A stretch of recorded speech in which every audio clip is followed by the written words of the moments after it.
All right, folks, welcome to the Spin Room. I'm your host, Dr. Elliott Morgan. I'm a scholar of depth psychology, and I love this kind of stuff, folks. We have the head of the CDC going at it with Margaret Brennan from CBS, and this brawl has everything, guys. We're going to talk about misinformation. We're going to talk about whether vaccines cause autism, because apparently we're still talking about that. And maybe at the end, we'll talk a little bit about this whole idea of doing your own research and what that actually might mean and how you can maybe be a little bit better at it. But first, let's watch maybe one of the most awkward interactions I've seen on television in quite a while.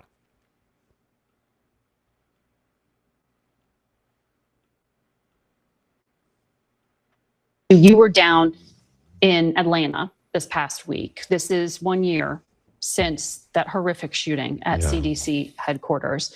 Officer David Rose was honored this past week. He was killed last year protecting CDC employees from a gunman. And we should note he was a combat veteran, a United States Marine who had just graduated 5 months prior from the police academy, 3 kids left behind. The shooter was motivated by misinformation about the COVID vaccine. That is why he shot over 100 bullets into the windows of the CDC. My running thesis is that COVID broke all of our brains.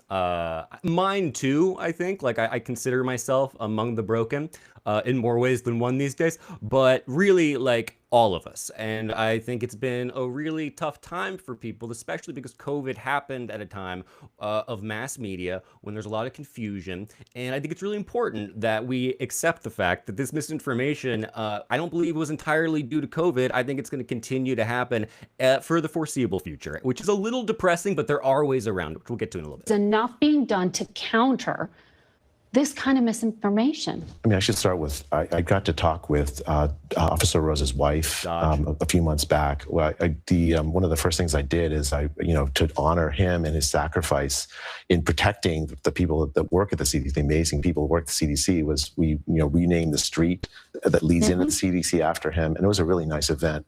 That wasn't what she asked about, just so we're clear. That had nothing to do with the question that was asked. I'll tell you, the thing is, I want to focus my attention on Officer Rose because I think the shooter did was horrific, and I think you can talk about why shooters do things, but really fundamentally, well, his father said he was brainwashed about the COVID vaccine and thought it was making him suicidal. That's what. The thing is like to talk about the shooter puts the emphasis on somebody who's.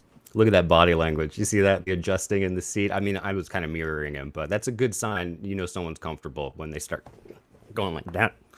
I think we shouldn't be putting our emphasis on. No, I am on misinformation about. I think the key thing is there's a loss of public trust in public health that happened in part because of a lot of, frankly, even on this network and on other networks, there was a particular single point of view put across during the COVID pandemic about how that led to things that really did cause harm to people.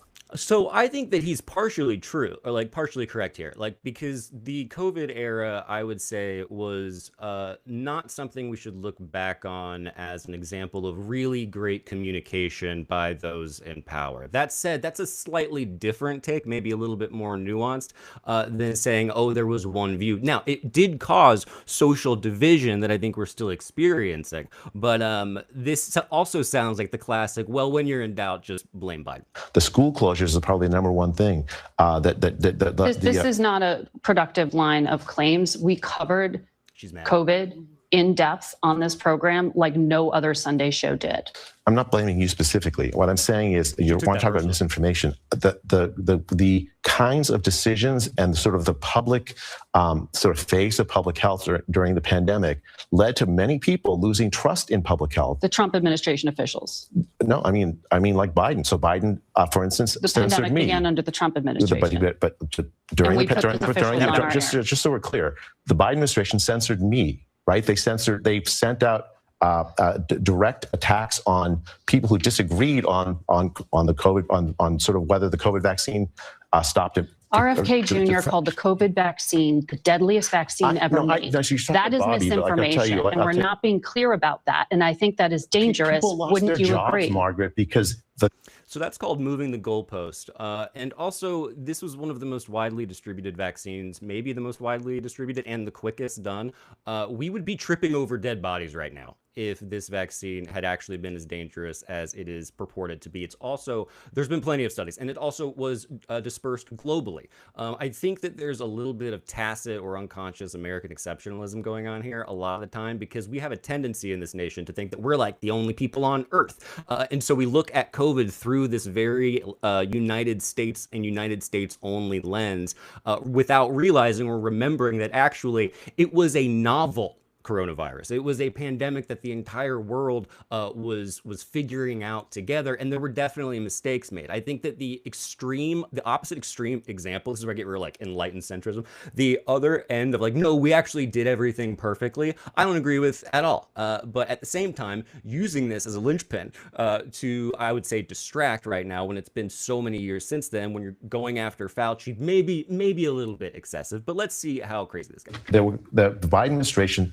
censored people and said, look, you can't even talk about COVID vaccine harms. Yeah, and I'm talking about why you have the kind of distrust that's led to the kind of problems that we're talking about earlier in public health. That distrust was not caused by President Trump. It wasn't caused by Bobby. It was caused by a lot of sort of really fundamentally, but often spread by the government itself regarding natural immunity, closures of schools, closures of mask mandates. People lost their jobs because of these vaccine mandates that didn't make any public health sense. So if you want to talk about public trust, you have to embrace that fully. I would take a slightly different tack here, because I don't believe that the distrust in our institutions or the so-called anti-intellectualism, I don't want to say so-called, it is anti-intellectualism, but I would never say that that just is entirely the fault of bad actors. It's also in part due to academia itself. There is a kind of elitist intellectualism that people are super turned off by. And so when people are like, oh, just trust the science, that's going to have a negative impact at some point. And it also is a little condescending. That said, it's also true, and there are ways you can do it without, quote unquote, doing your own research, which again, we're going to get to in a second. Right? You can't just talk about it in a narrow political way. I'm talking about a shooting at the CDC and an officer. You said you just went to honor. That's what I was talking about. You're talking about something else entirely. You're trying. I also asked you about shoring up public health in the vaccine. What you're talking about is you're trying to blame the shooting on Bobby. No, I'm not. I'm reading you what his father said. No, what you're reading. He calls him Bobby because they're best friends. What you're saying, what you're implying is that somehow the lack of public trust. I'm not talking about him. I'm talking about your visit there. And there's enough being done. I think it's really unfortunate. Since you want to restore public trust, tell me what you're doing now, because the Washington Post and Bloomberg reported the White House is preparing an executive order on vaccines and autism. What is it going to prescribe? What is it going to do? Why are we seeing another announcement here when I know you are launching research into a plethora of issues that are contributing factors potentially to autism?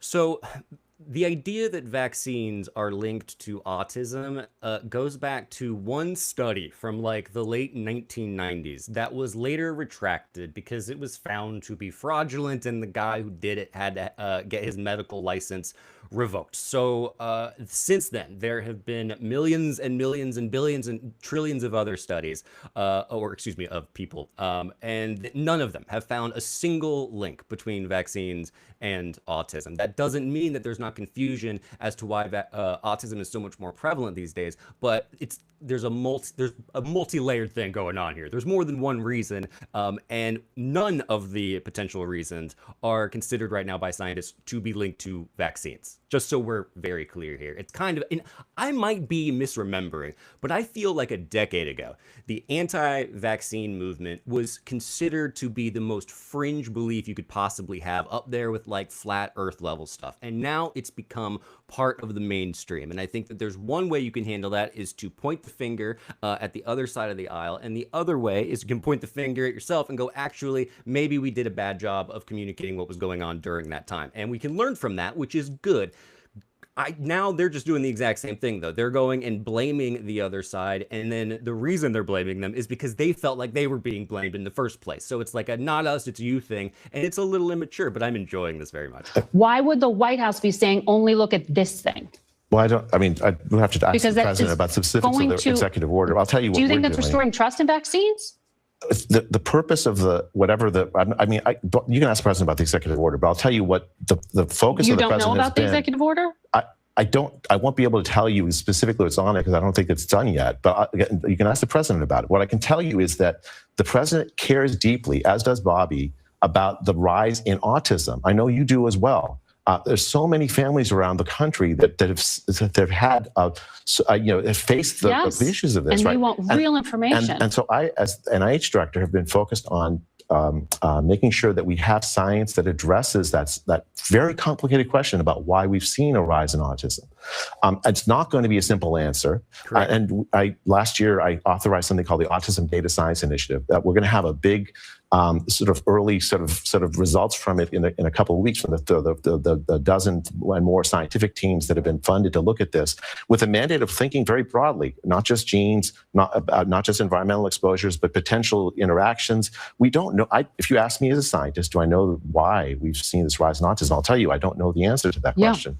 People don't know the answer, but my understanding is the general consensus right now is some mix of primarily genetics, and also a broadened diagnostic criteria like that, and greater awareness. It's like, I think it was like at the beginning of the 20th century that being left-handed stopped being demonized, and there was a sudden spike in people who were left-handed. Like when something becomes more socially prevalent, when people become aware on a societal level of something a little more, then you start seeing things. You do this on an individual level. If you walk around and you see one particular flower for a while and you notice it, then you're going to notice it everywhere because that's how our brains work. It leaves an impression, and then later you go, oh yeah, wow, what are the odds I'm seeing all these things? And the fact that it gets so doesn't mean there's like more flowers blooming. Tied up with, okay, is it vaccines, not vaccines? What it does is it sends a signal to scientists that if you work on this topic, you're going to get destroyed if you get the wrong answer. Yeah. I've tried my hardest. The way you build public trust is allow people to talk and think without that kind of sort of political overlay. I've tried my very hardest as NIH director to allow that to happen. Which is so key for science, which is why I'm asking why the president putting out an order specifically focused on what seems to be preconceived notion, that there is no evidence for. You're jumping ahead. I mean, I don't know exactly the executive order, neither do you. So it's not, yeah. Well, it's interesting that you don't. So let's talk a little bit about the idea of doing your own research. I'm a big believer that everybody should do their own research. I also think the first thing people should research is how to do research. So here's how I like to think of it. Basically, you start with what's called the peer review process. The peer review process, is a gatekeeping process. It is not out to produce something on its own. It is meant to stop bad studies from passing through, and it is a flawed system, but it's also a very good system, okay? So on one hand, you have a study that is done, right? And it is published and peer-reviewed, and it is published in a notable journal. So that's a good sign. And then there is something that's even broader than that, and that's called academic consensus. And so when you have an academic consensus, like, hey, there is absolutely no link between vaccines and autism based on all of the available data that we have, then you're in a really good position. So there's like a hierarchy, basically, when it comes to understanding whether or not what you are learning is BS. Now, there's also this idea, psychologically, that when you see something that goes against the mainstream, it must actually be correct, because otherwise, why is it being shut down? And that is something that a lot of people who peddle pseudoscience absolutely make their bread and butter on, because they can go, well, I guess, they just can't handle all of my great ideas, when in actuality, they are simply getting stopped by a system that is by design meant to only let in that which actually makes sense. So if it doesn't mean that you can't have a study that goes against scientific consensus, by the way, and that does happen. It just has to be peer reviewed, because it has to make it all the way up those other steps. And if it doesn't, it will likely not make it into scientific consensus or even the scientific literature. And that's a good thing. Anyway, we're relitigating the past. And I also wonder how far they're going to take this, because at some point you have to just let it go and you have to start mending the wounds that we all caused ourselves and each other back in the day. When it comes to parental things, I don't have kids. I don't have anything to say there, except for the fact that measles are at a, let's see here, 35-year high right now. So that's good. Maybe misinformation, hear me out, is bad. Anyway, this is the Spin Room. I'm Dr. Elliott Morgan. I'll see you next time, guys. And scene.